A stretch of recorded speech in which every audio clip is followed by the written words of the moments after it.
On cherche à expliquer l'origine du magmatisme des zones de subduction.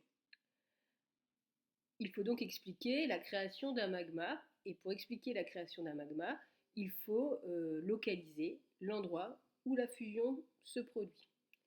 Pour localiser cette chambre magmatique, on va utiliser la répartition des séismes et du volcanisme au niveau des zones de subduction.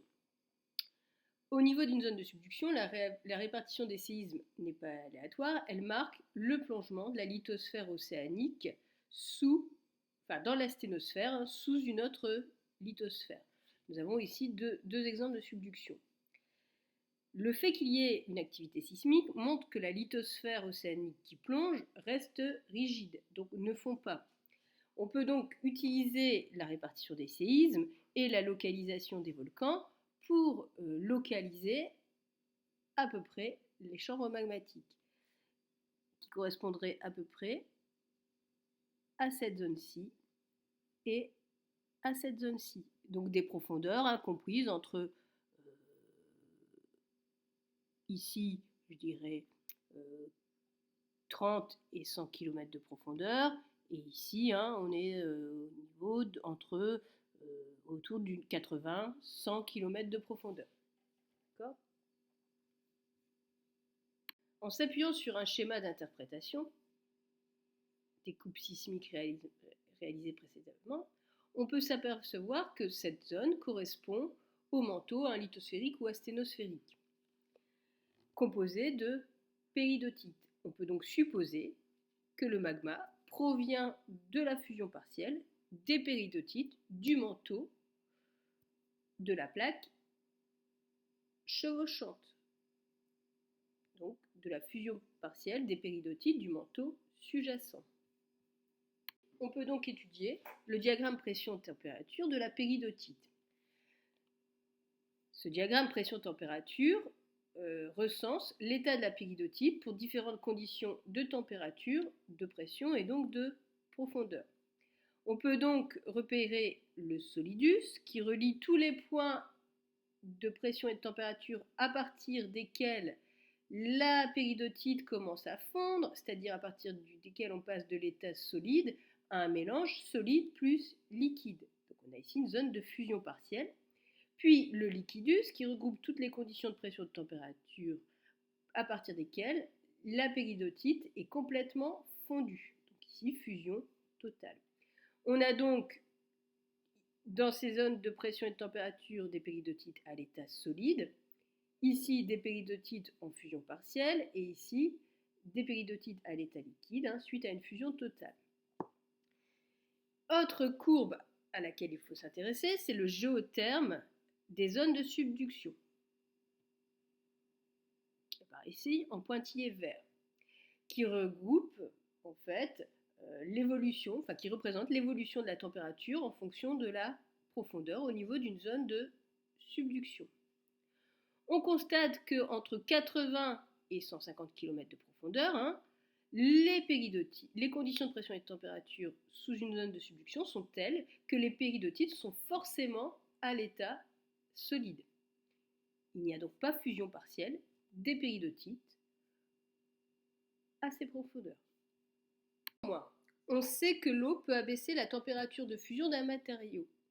On peut donc s'intéresser au diagramme pression-température de la péridotite hydratée. Sur ce diagramme pression-température, on voit une déformation du solidus. D'accord ? On retrouve donc les zones de pression et de température pour lesquelles la péridotite est à l'état solide, pour lesquelles la péridotite est en fusion partielle, donc avec un mélange liquide et solide, et pour lesquelles la péridotite est à l'état liquide, donc en fusion totale.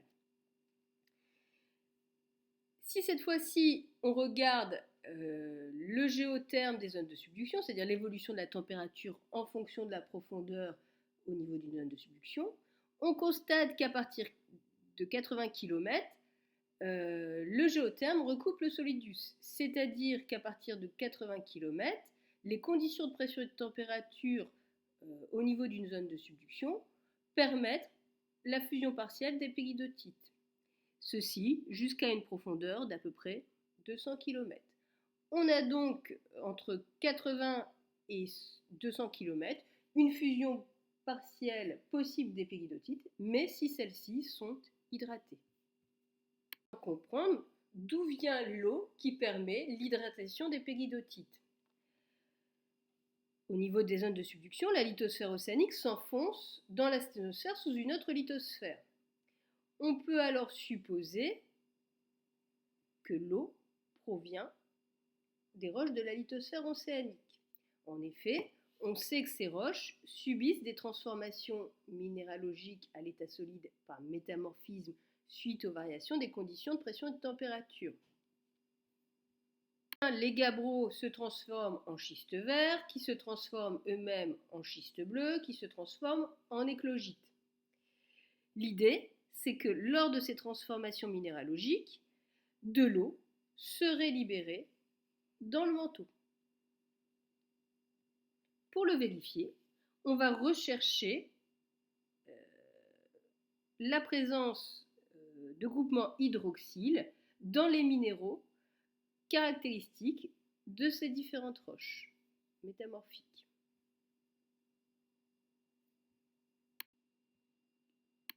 Les minéraux caractéristiques du gabbro ne présentent pas de groupement hydroxyle. Ces minéraux ne sont donc pas hydratés, le gabbro n'est donc pas hydraté. Les minéraux caractéristiques des schistes verts, eux, vont présenter des groupements hydroxyles. Ce sont donc des minéraux hydratés. Le schiste vert est donc une roche hydratée. On peut donc dire que lors de la transformation du gabbro en schiste vert par métamorphisme, il y a eu hydratation des matériaux de la croûte océanique. Et donc de la fan, le minéral caractéristique des schistes bleus, présente également des groupements hydroxyles. Le schiste bleu est donc également une roche hydratée. On pourrait calculer le pourcentage d'hydratation et on peut montrer que le schiste bleu est une roche moins hydratée que le schiste vert. Il y a donc déshydratation des matériaux de la croûte océanique et donc de la lithosphère océanique lors de la transformation des schistes verts en schiste bleu. L'observation du grenat et de la géodéite montre qu'il n'y a pas de groupement hydroxyle dans ces minéraux. Les éclogites sont donc des roches déshydratées. Il y a donc eu déshydratation des roches de la lithosphère océanique lors de la transformation des schistes bleus en éclogites. Ces déshydratations successives vont induire une hydratation des pégidotites du manteau sous-jacent, c'est-à-dire du manteau situé au-dessus de la lithosphère océanique qui plonge. Cette libération d'eau hydrate les pégidotites, ce qui permet leur fusion partielle, et donc de donner naissance à un magma qui donnera lui-même naissance après refroidissement, essentiellement à des roches magmatiques plutoniques et à une faible fraction de roches magmatiques volcaniques. Voilà pour les explications du cours qui vous a été envoyé par mail.